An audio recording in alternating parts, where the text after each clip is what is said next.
Everything is dating. Everything, if you treat it as a date, then you get to what you want. I love it. It's like approaching a small animal. You have to go slow, and you have to be gentle, and you have to just wait and let them breathe. Yeah. France is like that. Be a bit hard to get sometimes. It's an intimidation tactic, you know? We love to say no, but that's just foreplay.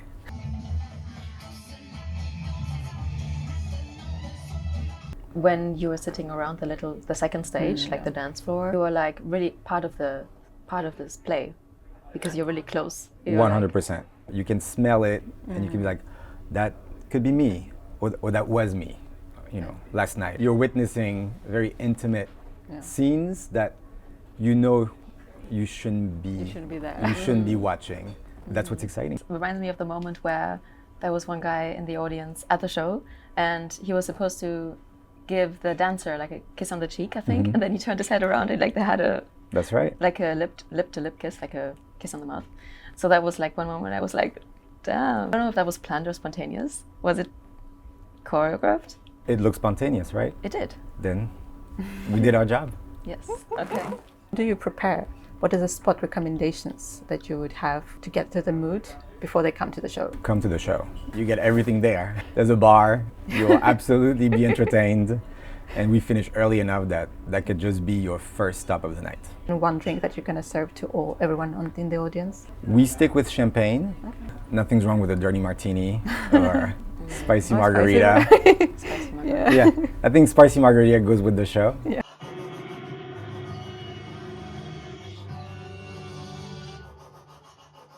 How the space influences it? Does it like defines what the show is going to be? It has to. Everything that I produce and I create has to be molded to the circumstances. I have to create something specific for this stage, for this bar, for this round stage. Everything has to be couture.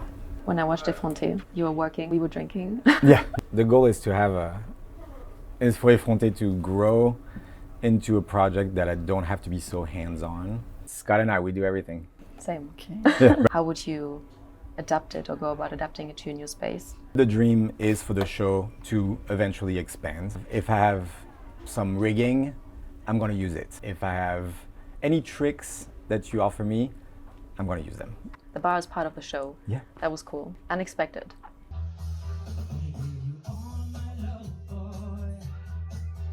When something goes wrong doing a show, I mean, we're experiencing it ourselves now, things go wrong. Like a moment where you were like, this really shouldn't have happened.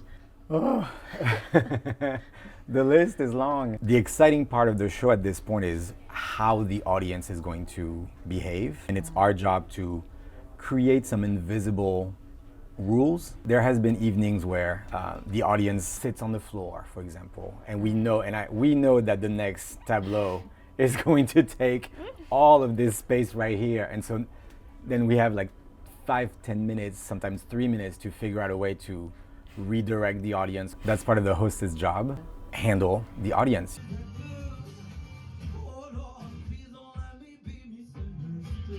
Any accidents like that comes to your mind?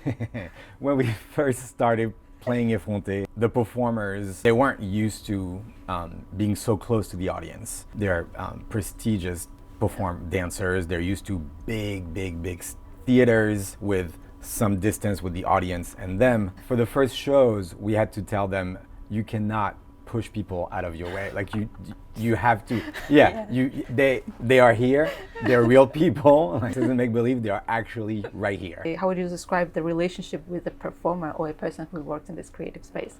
I create with my partner, Scott Schneider. Scott's the backbone of Effrontés. I trust him for his feedback. I try not to take too many people's opinions just because, you know, too many cooks in the kitchen, it just doesn't work. What if it's the opposite, but you have to work with these people? How do you navigate that? I make sure that the energy comes from me, the energy that I believe is needed for whatever we're doing. It sounds draining, but it sounds necessary. The irony is that I'm not a very social person.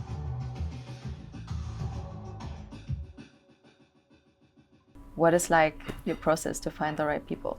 On top of being incredible dancers, you also have to be an actor. That shift is the most delicate part of me picking someone. So I take my time and I observe a lot. I'm always casting. Making everything look like a date type Yes, of thing. I try not to waste anyone's time. If I'm approaching someone, it's because I know I'm interested. I have a hard time relating and working to performers who are watching themselves perform. You have to pick a side. Either you're in the audience and buy a ticket, thank you for being here, or you are on stage. You can't do both. When we were starting with Effrontés, some of the dancers, when they were getting off stage, they were able to tell me, oh, well, this part went well and this part didn't go so well. And to me, that always raises a bit of a red flag. You were as busy performing as you were grading yourself. That takes away from being present on stage. And little by little, as the performances evolved, the same performer came back to me and said, I have no idea how it went. I think it went really well. And that's when I was like, that's it. You were present. The feeling is lasting. That's all we care about. I picked you, so I know it's gonna be incredible.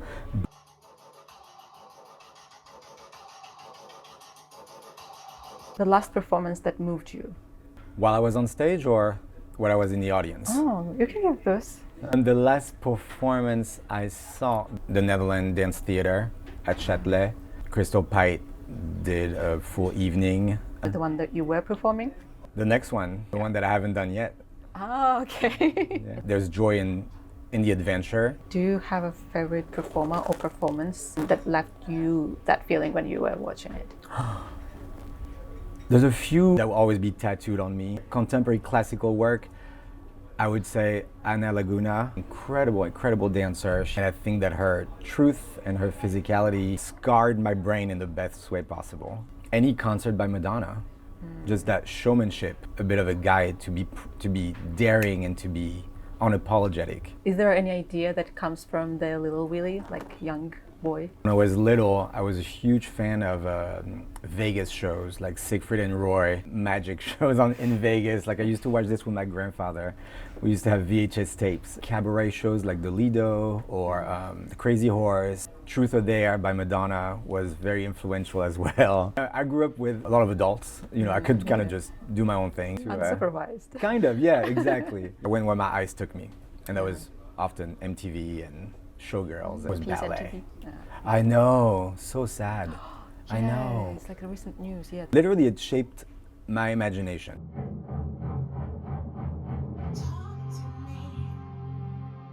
Was there anything that you saw and you were like, this, I don't like this, or like there's something missing, contribute this to the industry? I love the cabaret Crazy Horse. However, it's only female performers. I've always thought that there was room, maybe not at the Crazy Horse because the tradition and the brand is very specific, but there is room for a space that celebrates, you know, sensuality and dance, but that is gender fluid.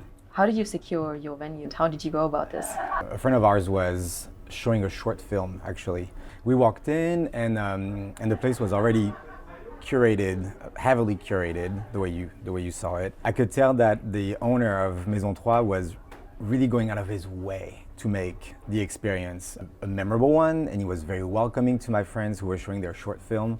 So from the moment I walked in, I was like, there's something fertile here. And I saw the stage, and then I saw that there was a little space here and there, and then there was a bar that we can climb on, and there's room for something immersive here. I reached out to him and I said, hey, I'm a theater director. I want to produce a show in your place. And he was like, great, let's do it. Maybe you can classify some of them, well, let's say 3, so we're not going through all of them, that you would go when you are maybe in love, when you want to feel empowered. Maybe the last one you'll watch. Yeah, the last one you'll ever watch. To be in love Yeah. would be Ray of Light, because she was in such a different headspace. To feel empowered, the Immaculate Conception, so the Blonde Ambition tour, very daring and very bold, especially for the time period with the AIDS crisis, the stigmatization of queer people. For her to be so outspoken and supportive, she put a lot on the line. What would be your last one? I thought her celebration tour, because I can't choose, This felt like the greatest hits tour, so I'll pick that. All the best in one. Yeah. I'm gonna go back and watch them. Let's have a watch party.